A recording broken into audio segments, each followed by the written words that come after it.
Olá, meus queridos amigos. Aqui Pastor Sinésio e o Pão Nosso de Cada Dia, a nossa reflexão diária na Palavra de Deus.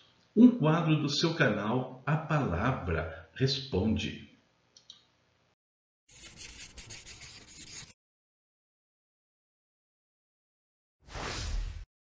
E para realizar o nosso trabalho, nós contamos com o apoio de muitos parceiros, entre eles a Ebenezer CS Contabilidade, uma empresa de contabilidade com muitos serviços para você e para a sua empresa. Estamos estudando a guerra das naturezas, o conflito que se trava na alma de todos os homens, especialmente na dos filhos de Deus. Na reflexão anterior, nós falamos sobre os conhecedores do bem e do mal, né? O engano do diabo. Hoje nós falaremos sobre a natureza caída e suas obras, numa parte 1. Vamos estudar as obras da carne em 4 etapas. Tá? Hoje começamos com imoralidade sexual, impureza e libertinagem. Bom, vamos começar a nossa análise aqui daquilo que eu chamei aqui das folhas da figueira. Aquelas ações, aqueles atos cometidos por todos os homens que não servem a Deus e que os filhos de Deus as enfrentam no seu conflito espiritual diário e que são coisas que nada acrescentam na vida, que não podem mudar a realidade da alma, do espírito e até do corpo daqueles que se entregam a elas. Contudo, é a prática comum deste mundo, infelizmente. Então vamos analisar um pouquinho desse assunto hoje, dessas 3 coisas que eu falei. Lembrando, queridos, que aqui, coloquei de novo no quadro para vocês darem uma olhadinha aí, percebam que nós temos o homem natural, aquele que não tem uma natureza redimida ainda, e que está entregue à sua natureza caída, onde estão prevalecendo, onde prevalecem essas obras da carne que nós vamos começar a estudar hoje. Do lado do homem redimido é diferente. Ele tem a natureza caída ainda? Tem, mas ela está mortificada pelo Espírito de Deus. E ele tem a sua natureza redimida. E como nós vimos, né, essas duas naturezas, né, carne e espírito, vivem um intenso confronto dentro dos seus corações, das suas almas. Mas antes de falar das 3 primeiras obras da carne, é importante definir o termo carne em si. O apóstolo Paulo usa esse termo quase que exclusivamente nos seus escritos no Novo Testamento. E o que ele quer dizer com carne? O vocábulo grego sarx, né, que eu coloquei aqui. O que significa carne, afinal, na linguagem de Paulo? Vamos dar uma olhadinha nisso. Paulo usa o vocábulo carne de 6 formas diferentes. Eu coloquei 5 aqui nessa tela. Primeiro, mais que o simples corpo físico, a carne não se refere simplesmente ao corpo físico do homem, embora ele use dessa forma em alguns momentos. A carne é uma condição física do corpo. Também essa aplicação é feita pelo apóstolo. Terceiro, a carne é um ponto de vista humano, ou seja, do ponto de vista dos homens. Então, do ponto de vista da carne, ele fala em outros textos. Depois, julgamento por padrões, né? Ele fala que Jesus, ou que ele foi julgado segundo a carne, né? Ou seja, padrões humanos, juízos humanos. E o quinto aqui, a carne também é usada para fazer uma alusão à humanidade em geral. Tá? Esses 5 primeiros significados. Porém, o principal significado que o apóstolo Paulo faz é esse aqui. Ou seja, a carne é a inimiga mortal, né, do espírito. E nesse contexto, nós podemos pensar na carne de 3 formas diferentes. Quais são elas? Primeiro, a vida na carne é exatamente o inverso de ser um filho de Deus. Então, viver na carne é completamente inverso ao ser um filho de Deus. Se eu sou um filho de Deus, eu não tenho como viver na carne e vice-versa. Segundo ponto, viver na carne é viver segundo o pecado. Lá em Romanos, no capítulo 6, no capítulo 8, o apóstolo Paulo fala muito sobre isso, né? A inclinação da carne é a inimizade contra Deus. A inclinação da carne é para o pecado, para a morte. E por último, a carne é a grande inimiga de uma vida cristã e de uma vida virtuosa. Por quê, queridos? Em Romanos capítulo 7, Paulo fala sobre esse conflito que ele mesmo travava na sua vida. O bem que eu quero, esse eu não faço, mas o mal que eu não quero fazer, esse eu acabo fazendo. Então, esse conflito, a carne é essa inimiga que vai lutar contra a nossa vida cristã, contra nós termos uma vida que agrade a Deus. Então, sabendo basicamente o que é carne e como o apóstolo Paulo vai empregar esse vocábulo, nós vamos agora começar a estudar as três primeiras obras da carne. A primeira é imoralidade sexual. Tem diversas traduções em algumas versões, tá? Mas basicamente o sentido da palavra porneia na língua grega é a imoralidade sexual. E traduzido aqui de diversas formas: fornicação, prostituição, imoralidade, pensamentos, moralidade sexual, né, no caso, pensamentos impuros. Tudo isso é porneia. E perceba, porneia é daqui que vem a palavra, né, portuguesa pornografia, ou seja, a exploração sexual sob diversos aspectos aí na sociedade. As três primeiras obras da carne, você vai perceber claramente que elas estão ligadas à questão sexual.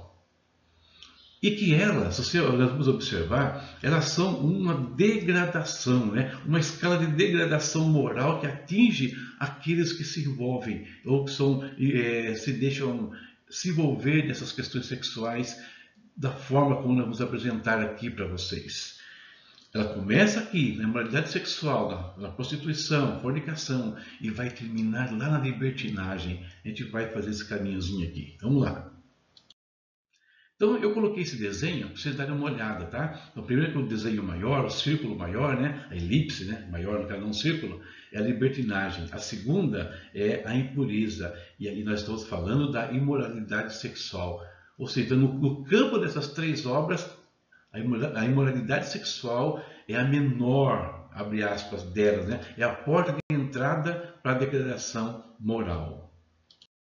E o que é então essa impureza sexual? Nós vimos que é traduzida de diversas formas, as duas principais, a prostituição e a fornicação, ou seja, o sexo é praticado de uma maneira comercial, né? Ou seja, é comprado, e aquilo que é comprado pode ser descartado, né, como um objeto. Uma das partes aí não passa de um objeto. Isso vale para homens e para mulheres em alguns momentos, ok? Então, porneia esse amor, entre aspas, porque isso não é amor de forma alguma, onde uma das partes é apenas um objeto, onde isso é usado apenas por prazer pessoal, explorando um ao outro, né, por assim dizer. Porneia ainda, né, ele é uma estratégia-chave para destruir as bases familiares, né, conforme estabelecidas por Deus, destruir os valores sociais, como nós temos visto ao longo dos anos, né? E, queridos, isso não é uma novidade do nosso século, não. Quando a gente vai estudar a história, né, da humanidade, a porneia ela esteve presente e ela foi a causa da queda de muitos impérios, de muitos reinos. Não a causa principal, não única, não é isso que eu estou falando, mas uma das principais causas. E nós vimos ainda que porneia é o primeiro estágio da degradação moral, ou seja, quando começa a acontecer a impureza, a imoralidade sexual, perdão, então o indivíduo começa a entrar num caminho, é um caminho terrível, que a gente vai ver onde ele termina. A segunda obra da carne de hoje é impureza ou a acatársia. Né? O que é acatársia? Como ela é traduzida? Impureza, a falta de pureza nas intenções, pensamentos impuros, né? Juntamente com fornicação, vileza, desejos imundos, motivos baixos, indecência. Tudo isso está dentro do termo acatársia, traduzido normalmente como impureza. Ela é a segunda das obras da carne, a segunda escala da degradação moral que o indivíduo pode chegar quando ele vive à margem, né, da vontade de Deus. Olha o nosso desenho. Aqui, nós começamos com a imoralidade sexual e agora a impureza ela engloba a imoralidade sexual. Por que que ela engloba? Porque são pensamentos, né? Algumas traduções trazem a palavra lascívia, ou seja, é toda a degradação moral sexual que acontece no campo da mente. E no campo da mente ela vem para as atitudes da pessoa, né? Ali ele começa então a agir conforme os seus pensamentos, os seus erros. Isso vai se traduzir tanto fisicamente como na prostituição, na fornicação. Daí vem também pedofilia, daí vem, no caso, masturbação e tantas outras coisas, tantos outros males que destroem a vida de uma pessoa e às vezes daqueles que ela afeta com o seu pecado.